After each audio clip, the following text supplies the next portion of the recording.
हाँ जी, good evening to all. स्वागत है आप सभी का एक बार फिर हमारे यूट्यूब चैनल लर्न माइंड पे।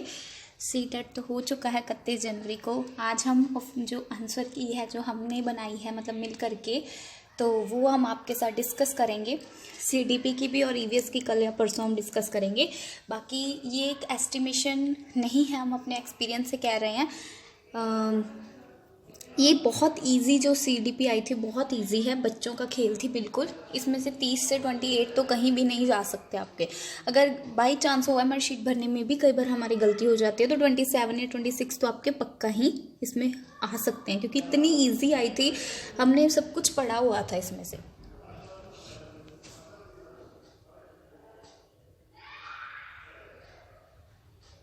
सब कुछ हमारे पढ़े में से ही आया था जो ये सीडीपी थी। ईवीएस की कल या परसों अब हम यूपी टेट और रीट के लिए एग्ज़ाम सीरीज़ बनाएंगे, जिसमें सीडीपी, ईवीएस का फुल कोर्स और हिंदी और इंग्लिश और मैथ्स सब कुछ हम कवर करेंगे रीट एंड यूपी टेट के लिए। ठीक है, तो सबसे पहले क्वेश्चन देखिए। एक खेल क्रिया के दौरान चोट लगने पर रोहन रोने लगा। ये देखकर उसके पिता ने कहा, लड़कियों की तरह व्यवहार ना करो। मैं आपको आंसर टिक करवा रही हूँ। ये क्या दर्शाता है, रिफ्लेक्ट क्या करता है, लैंगिक रूढ़िबद्धता को। ठीक है, ये तो आपको पता ही है। एक प्रगतिशील कक्षा में क्या होता है, ज्ञान की संरचना के लिए प्रचुर मौके जो हैं प्रदान करने चाहिए। सो हमें हमेशा पॉजिटिव आंसर और out of the best option हमें चूज करना है। सो इसका होगा थर्ड। नेक्स्ट देखिए, एक गतिविधि के दौरान छात्रों को संघर्ष करते देख अध्यापिका बच्चों को संकेत और इशारे करती है, जैसे क्यों, क्या, कैसे। ये क्या करती है, मतलब उसे हिंट दे रही है। तो ये क्या है अकॉर्डिंग टू लेव वाइगोत्स्की। सो ये क्या है, स्कैफोल्डिंग है। हमने पढ़ा है कि जो लेव वाइगोत्स्की वो इसे क्या कहते हैं, स्कैफोल्डिंग कहते हैं। उसके बाद फोर्थ देखिए, बच्चों के समाजीकरण कितना हमने पढ़ा हुआ है, क्वेश्चंस में भी हमने डिस्कस किया हुआ है। सारे प्रीवियस ईयर उठा करके आए हैं कि जो परिवार है वो जो होती है प्राइमरी, और जो स्कूल है वो होती है सेकेंडरी। विद्यालय समाजीकरण का द्वितीय कारक है, मीन्स सेकेंडरी सोशलाइजेशन एजेंट है, फैमिली क्या है, प्राइमरी। सो फोर्थ का फर्स्ट। ये कोड आई है, ये कोड आई हम डिस्कस कर रहे हैं। सो सीटेट तो अब कवर हो ही चुका है। सीटेट तो जो रिजल्ट आएगा वही है, वेल एंड गुड है अगर आपने क्लियर कर लिया है हमारे साथ जुड़ करके। अब हम यूपी टेट और रीट के लिए भी बनाएंगे, जिसमें पूरा फ्री बैच होगा आप सबके लिए। सो आप सब ज्वाइन कर सकते हैं। लर्न माइल पेज पर आप जाकर यस लिख दीजिए, जो फेसबुक पे हम स्टार्ट करेंगे थोड़े दिनों से। ठीक है, सारे सब्जेक्ट्स मतलब हम कवर करेंगे। बहुबुद्धि का सिद्धांत जोर देता है, बहुबुद्धि मल्टीपल इंटेलिजेंस का क्या मतलब है, there are civil form of intelligence. बुद्धिमत्ता की विभिन्न दिशाएं हैं, आप मैच कर लीजिए अपने क्वेश्चंस। ठीक है, लॉरेंस कोलबर्ग के सिद्धांत अनुसार किसी कार्य को इसलिए करना क्योंकि दूसरे से स्वीकृति देते हैं। सो एक कन्वेंशनल है, जैसे गुड बॉय गुड गर्ल, अच्छा लड़का अच्छी लड़की, वो किसी के अप्रूवल के लिए तो कर रहे हैं। सो इसका आंसर है conventional.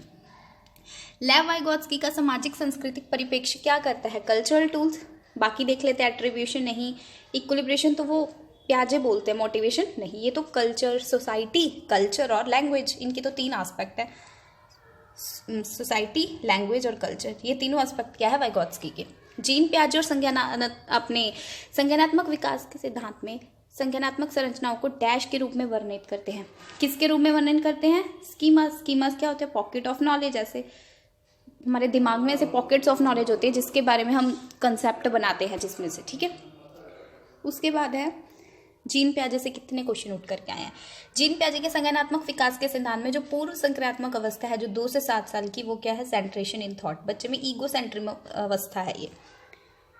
Which one of the following statement is correct, क्या करेक्ट है, डेवलपमेंट इज मल्टी डायमेंशनल। हमें पता है विकास के बहुत सारे आयाम होते हैं, फिजिकल, सोशल और क्या होता है, कॉग्निटिव, इमोशनल, बहुत सारे होते हैं। ठीक है, जन्म से किशोर अवस्था तक हमारा विकास कैसे होता है, सबसे पहले सेंसरी, हम सेंसिस से सीखते हैं, फिर क्या होता है हमें कॉन्क्रीट चीज़ों से, और फिर क्या होता है हम एब्स्ट्रैक्ट चीज़ों से। सो फर्स्ट 11th का फर्स्ट, सामवेदिक, मूर्त और अमूर्त। एक आप टिक कर लीजिए, साथ साथ आपके कितने क्वेश्चंस करेक्ट होते हैं ये आपको पता चल जाएगा। एक प्रगतिशील कक्षा में व्यक्तिगत विभिन्नताओं को किस प्रकार देखा जाना चाहिए, हिंड्रेंस नहीं। व्यक्तिगत विभिन्नता हर एक बच्चा तो एक जैसा नहीं हो सकता ना, important for planning of teaching learning process.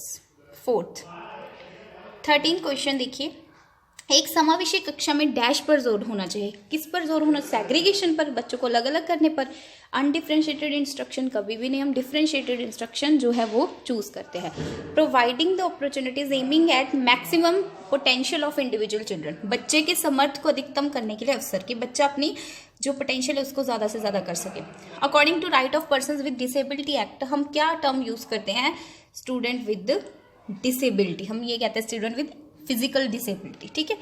Retarded, handicapped, हमें लंगड़ा लूला ऐसे नहीं बोलते, हम किसी को अंधा नहीं बोलते, ठीक है। 15 क्वेश्चन देखिए, अधिगम कठिनाइयों से जूझते छात्रों की ज़रूरतों को संबोधित करने के लिए क्या नहीं करना चाहिए? एक टीचर को क्या नहीं करना चाहिए? रिजिड स्ट्रक्चर जो है वो नहीं करने चाहिए। मतलब हाँ, अगर हम मतलब आपके असेसमेंट ऐसे ही करेंगे, हम ऐसे ही करेंगे, हम आपकी डिसेबिलिटी को भी नहीं देखेंगे, हमारे अंदर इम्पैथी भी नहीं है, हम तो एक जालिम हैं, एक मतलब कह सकते हैं हम ह्यूमन ही नहीं है अगर हम ऐसा करेंगे तो। नेक्स्ट देखिए 16 क्वेश्चन, बहुत इजी थे, बहुत easy question. Dash is the primary identifying feature of creativity, ये कितना इंपॉर्टेंट और कितना इजी क्वेश्चन। अब सारे चिंतन, डाइवर्जेंट थिंकिंग, कि जो भी मतलब क्रिएटिव बच्चा है उसमें सबसे पहले थिंकिंग क्या होती है? डाइवर्जेंट थिंकिंग होती है। नेक्स्ट क्वेश्चन है, विविध पृष्ठभूमियों के अधिगमकर्ताओं को संबोधित करने हेतु तो एक अध्यापक को क्या करना चाहिए? डाइवर्स बैकग्राउंड से आए बच्चों से एड्रेस करने के लिए draw examples from diverse setting. Second answer जो है इसका राइट आंसर है। समस्या समाधान क्षमता को किस प्रकार सुधार किया जा सकता है? सिर्फ प्रैक्टिस करके, फिक्स्ड प्रोसेस नहीं, एनकरेजिंग यूजेस ऑफ एनालॉजी, समरूपों का इस्तेमाल करके। 19th क्वेश्चन, अधिगम की अभिप्रेरणा को किस प्रकार कायम रखा जा सकता है? Motivation to learn can be sustained, कैसे मोटिवेशन सस्टेन हो सकते हैं? फोकसिंग ऑन, हम मास्टरी ओरिएंटेड गोल्स में फोकस करके हम इसे सस्टेन कर सकते हैं। प्रवीणता अभिमुखी लक्ष्यों पर हम जोर दे करके बच्चों की अभिप्रेरणा को मतलब क्या सस्टेन कर सकते हैं। शर्मिंदगी, शेम, शेम का हमारे ऊपर क्या प्रभाव पड़ता है? ये भी एक तरह का क्या है हमारा मतलब कि शेम क्या है?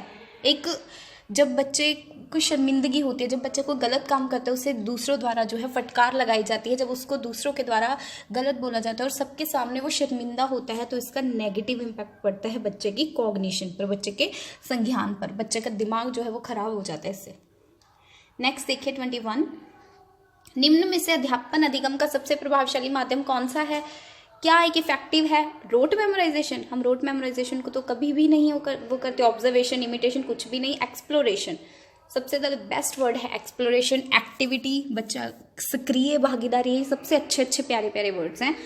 एक अध्यापिका को दिए गए किसी क्रियाकलाप में छात्रों के विभिन्न त्रुटियों का विश्लेषण करना चाहिए, क्योंकि जो एरर्स है वो क्या है? मीनिंगफुल है। जब बच्चे गलतियां करेंगे तभी तो हमें पता चलेगा कि बच्चे कहाँ पर गलत हैं, बच्चे क्या गलत कर रहे हैं।